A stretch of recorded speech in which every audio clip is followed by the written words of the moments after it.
Hello, everybody, and happy whatever day it is when this ends up airing. I know we haven't been airing our weekly episodes as usual lately, just things have been a little hectic and stuff. We've been trying to do these as often as possible, but unfortunately has kind of gone the way of not doing it every week. Hopefully getting back on track with that soon enough. I've missed all of you. I hope you're all doing amazing. We have got a massive episode for today because there's a lot of stuff to cover, so we will jump right into it.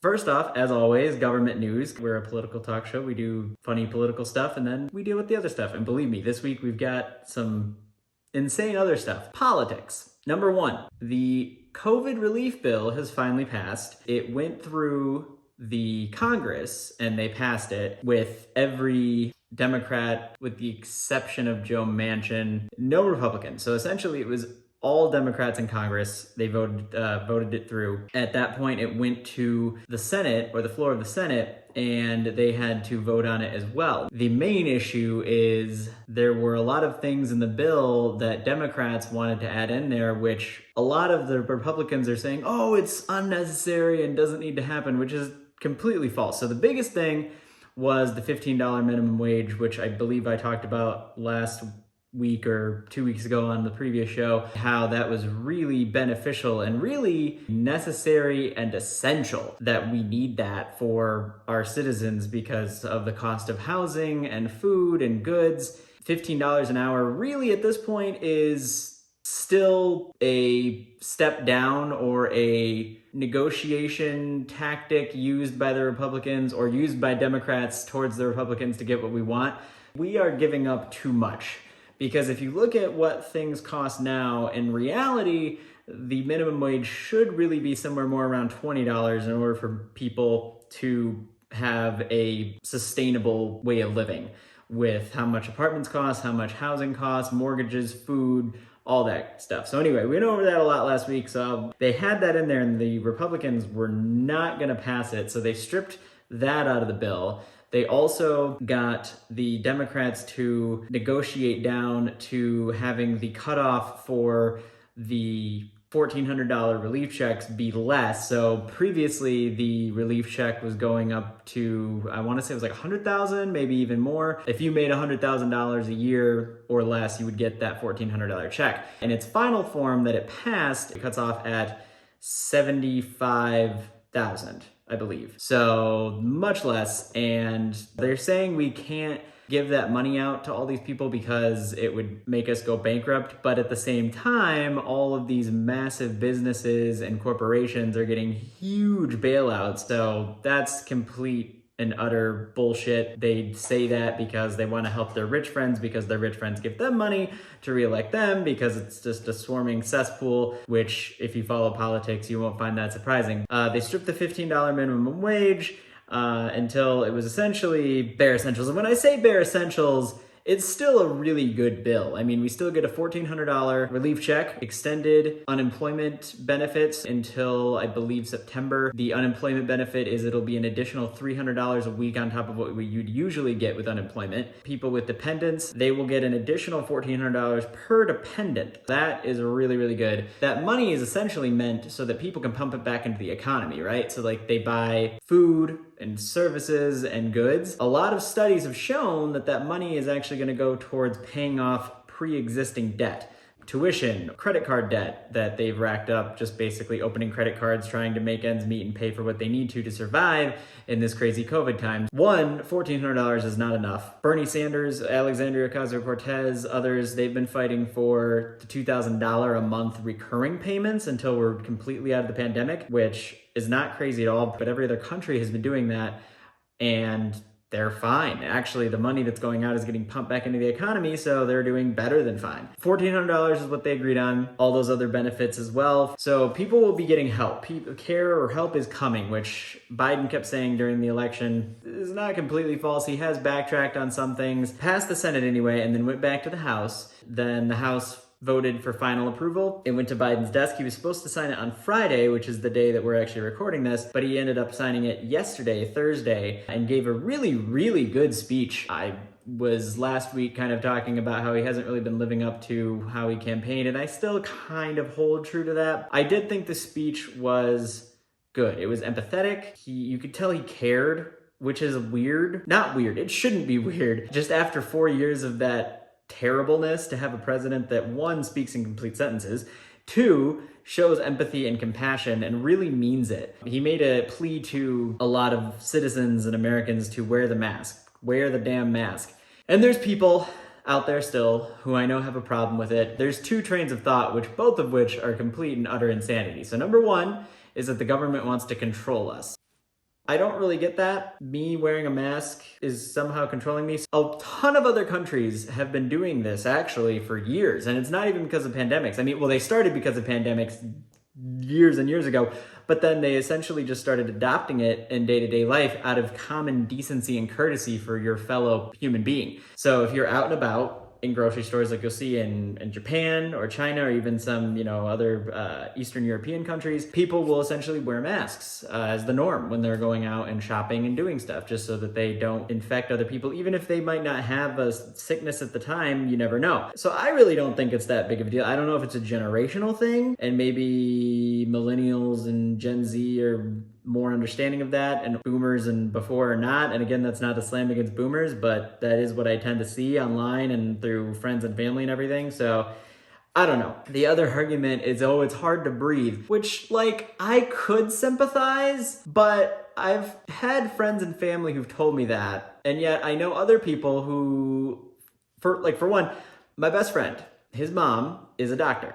She was talking about how all of these surgeons wear surgical masks for hours and hours while doing really in-depth, hard surgery. And that's been going on for years and they've been fine. But you have to tell me that you can't wear a mask for 20 minutes going in the store. And also for the hard to breathe thing, I have friends with asthma and they have no problem wearing a mask. So if you're saying you have hard to breathe, I'm sorry, but suck it up. Unless you have a super, super intense breathing condition, because again, multiple friends I have with asthma, and they said, yeah, wear the mask, it's fine, it's slightly uncomfortable, but it's totally cool. I don't buy it. Anyway, he made that plea for people to wear masks, and also was saying that he was pushing up the timeline, which was pretty great. He first said that he wanted to do 1 million vaccinations a day. That was when he first got inaugurated, and people were like, oh, that's crazy, that's way too much. And then last night he said, I know a lot of you said that 1 million a day was way too much, but I'm here to tell you that we're on track to do that and actually gonna beat that record to go on track or go forward to do 2 million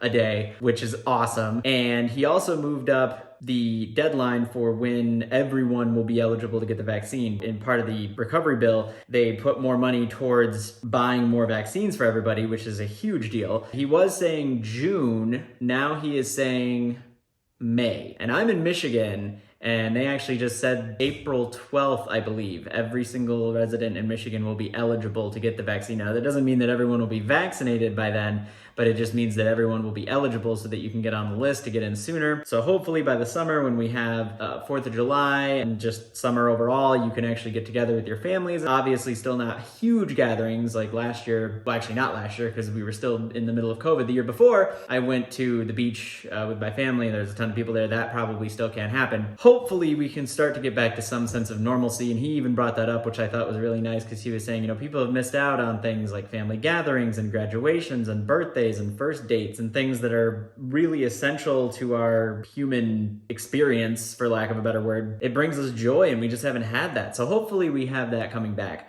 So that passed. The $1,400 checks, now that he signed the bill, should be going out anytime now. So that's really, really good. That's much quicker than a lot of people thought. That'll really help a lot of people. The next thing apparently on the agenda for them is infrastructure, which means that Pete Buttigieg, who's the Secretary of Transportation, will probably have a really big role to play. So that'll be exciting to watch. As far as this COVID relief goes, it seems like they are really, really pushing full steam ahead, which is really nice. They did put in there some tax raises for the wealthy. Awesome. So that the rich will actually start paying more in taxes, which will go so much further to help us. So stoked about that. They kind of snuck that in there. I don't know if they snuck that in there, but they put it in there and it still got voted through. Good one. Next up, I don't know if any of you read about this or saw this, but Dr. Seuss, the estate of Dr. Seuss, they decided to pull 6 of their books because they did not age well. They were essentially very racist, some of them sexist. They just decided that they would rather not have those out there. A lot of the GOP and Fox News and these crazy, conservative right-wing outlets have been saying that the Democrats and the woke crowd are trying to cancel Dr. Seuss. So first of all, number one, no one told the estate of Dr. Seuss to do this. They decided that completely on their own. Good on them, honestly. Number two, they're not canceling Dr. Seuss. It's 6 books out of their entire collection. Like, no one's going out there and being like, fuck Cat in the Hat. That's not what's happening. We still have Cat in the Hat. We still have Green Eggs and Ham. We still have Horton Hears a Who. We still have so many books. It's just these specific books that, again, are pretty racist. So Disney Plus, there's some old stuff where they have a disclaimer where it says things in this show or movie were created at this such and such time and do not depict this or that in the best light. Please keep that in mind. Basically like a parental warning, but for racism and sexism and that kind of thing. This is just Disney kind of doing the same thing. They're getting rid of their properties that depict that in a really bad light. And like, if you have one of those books, somebody from the woke police isn't going to come to your house and like take it. It's essentially just they're not going to offer them for sale anymore. That's it. That's all they're doing. Just calm the fuck down. It's not a big deal. Another thing I would like to point out, 2011, 2012, the year that they made the Lorax into a movie, there's the whole storyline in the Lorax where he's talking about trying to stop the people from cutting down the trees because the trees are his home and, saving the earth and all that stuff. Again, the right was arguing how that was like propaganda trying to push the environmental agenda, make everyone feel bad for being polluting and everything. So essentially, they're just on the shit side of history in whatever scenario. And I've come to realize that. Like I said, I try to be bipartisan, but it's really, really, really damn hard when you see all of these situations and every single one, they are on the wrong side. And not like, you can have two sides and have it be not wrong and right. Just, I can understand how you feel that way and understand how you feel that way. No, these are very black and white. Like, racism is bad. Climate change is real. When Dr. Seuss came out with that, then the right attacked the hell out of them. But when they pull their racist, sexist books, then, oh no, everyone's attacking Dr. Seuss. So just spare me, honestly, at this point. Like, I could give a shit. I'm glad that the estate of Dr. Seuss did that. I'll probably go out and maybe buy a special edition Cat in the Hat. I don't know. Throw money if you can. We need to support companies that make decisions like that. Anyway, there was that whole shenanigans and ridiculousness. I just got a kick out of it, kind of. I mean, it pissed me off, but I still kind of got a kick out of it. The two biggest things in politics the last 2 weeks are probably the COVID care relief bill and Dr. fucking Seuss. You would think we'd have more important things to talk about, but apparently not. So that's pretty much what's up with the politics. Zack Snyder, Justice League. 6 days away. You knew I was gonna talk about it. And I promise, no I don't. I was gonna say I promise that I'll stop talking about it once it's released, but I won't. Actually have some fun things planned for that, so keep an eye out. They've released multiple trailers. They released a trailer actually the day that I recorded the last episode. I've released a bunch of TV spots. Oh my God. It looks so good. Like, I'm just still amazed that this is actually a thing. Really, it speaks to the power of fandom, because the only reason this happened was because of the Release the Snyder Cut movement. So people like me, who basically were badgering the executives and Warner Brothers online, and there was so many of us that they finally gave in. And this goes back to power of the people. Like, if people fight for something, they will do it. Maybe we can use that for things other than movies. I don't know, like universal basic income and getting rid of discriminatory laws. Back to Snyder Cut. They've had a lot of TV spots and a lot of trailers, not TV spots, but YouTube spots or Facebook spots, I guess. They have done one for each character: Batman, Superman, Wonder Woman, Flash, Aquaman, Cyborg, Darkseid. Darkseid looks amazing. The effects look just as good as you would expect of a theater release movie, which is crazy for doing all of this in post-production and also during COVID. They're filming it, I think I mentioned this before, they're filming it in the IMAX ratio. So like if you have a TV, any TV, it's gonna kind of look more squarish than rectangular. It's gonna be like that instead of like that. People are so used to the black bars on the top. I know I'm talking about it a lot, but I'm just curious how people receive the black bars on the side, because technically it might not look it's kind of like a trick to your eye, because it might not look like you're seeing as much, but you're actually seeing more than like your normal aspect ratio. So it'll be cool to see that. So that's coming out Thursday. I've got a plan with a buddy of mine. He's coming over. We're gonna marathon Man of Steel, Dawn of Justice, and Justice League, and I'm so happy for it and excited, and I cannot hardly wait. I might even do a video that night. Who knows? We'll see. It's 4 hours long. 4 hours! And they're not using a single bit of footage from the Justice League, as I call it. So it's gonna be basically a brand new movie, because I know there was some Zack Snyder stuff in the theatrical cut, but not a lot. They've broken it down into chapters, which he's released online, like the titles of the chapters. I think maybe just to like people know when to have bathroom breaks or whatever. It's gonna be cool. It's gonna be super cool. So we will see. Report back on that once it comes out. Right now, I pretty much only have the trailers to go off of, so definitely if you haven't, you're on YouTube watching my stuff already, go and watch that. Yeah, it's gonna be great. Congratulations, Mr. Snyder. Congratulations, fans. The biggest thing I will say is I've heard rumors that people at Warner Brothers, or not Warner Brothers, HBO Max, so HBO Max seem to be like the common sense people right now with that. Warner Brothers is still trying to kill it for some reason, even though we've seen extended cut of Dawn of Justice did way better than the theatrical cut. Basically, whenever Warner Brothers gets in there and does some fuckery and it just screws the pooch and makes it horrible, but when they let the directors do whatever they want, then it's good. I think this movie, hopefully, will be well received. The internet, sources on the internet, they expect this movie to do so well that HBO Max may be talking to Zack Snyder about actually completing Justice League 2 and 3. It wouldn't apparently fall in the DCEU, so it wouldn't be like quote-unquote canon, but I'm gonna consider it canon if they do it. God, I hope that happens. Release the Snyder Cut, people out there who are like me. Once this releases, we gotta be right back on it so we can get Justice League 2 and 3, because we need that, 100%. Random story of the week. I had something happen and I like called my best friend right after it happened to tell them because it was just so ridiculous. I don't know, everyone. I don't. And maybe I'm the only one that finds this funny, but we'll see. I'm shopping around for a better deal on car insurance because that's what you do once you're in a boring adult, which apparently I am. I dropped off my taxes, went to the dry cleaners, and I texted my friend and I was like, I hate who I've become. I am my father. I never thought I would be an adult. It's weird, and I don't know if I like it. I was shopping around for a better deal on car insurance. Side note, shout out Progressive. If you all are looking for a good deal on car insurance, check out Progressive. They're great. I don't get any funding or advertisement from them, but maybe, hopefully Progressive throw me some scratch. I had to call my previous insurance company to cancel. So I call in, and I'm on hold for like a little while. I get on the phone, and now granted, I work in a call center. I'm not on the phones because I'm in like a management position, but when somebody calls, generally, you start the call. Hello, thank you for calling. With whom do I have the pleasure of speaking? This is Brian. How can we assist you today? Something along those lines, right? So this gentleman answers the call, and he starts the call with, "Sup?" So immediately I'm like, and I go, was looking for a better deal on car insurance. I found one, so I'm gonna need to cancel my my plan. And he goes, "Oh man, that sucks."